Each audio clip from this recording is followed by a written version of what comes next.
Hello everybody, every all! Welcome to my channel, Jenny Arendain. For today's vlog, magluluto ako ng maliliit na isda, small fish, fresh from the ocean.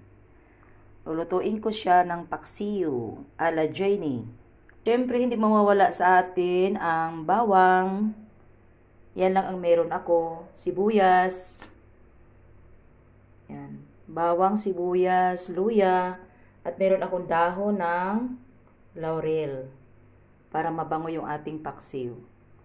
Tapos meron ako ditong pamintang durog, wala akong buo, black pepper, at siyempre meron na tayong suka. Suka lang guys, my own version.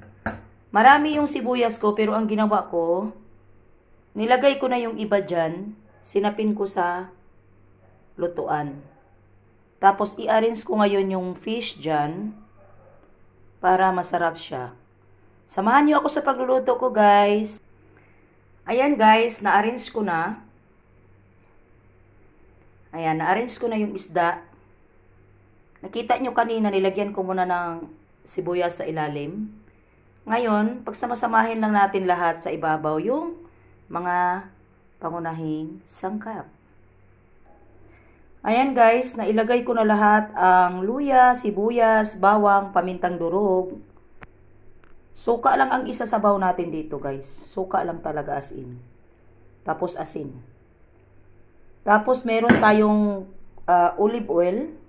Lalagyan natin konti ng olive oil, kahit isang kutsarita. Wait lang guys. Ayan. Hindi ko na pinakita guys, walang maghawak ng cellphone May asin, nandyan na si bawang, ready to cook na siya.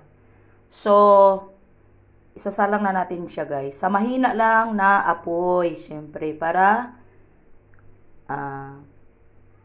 hindi siya maano guys, mabigla. Ayan. Salamat guys, abangan nyo ang finished product ng aking maliit na isda, paksiw ala Jenny.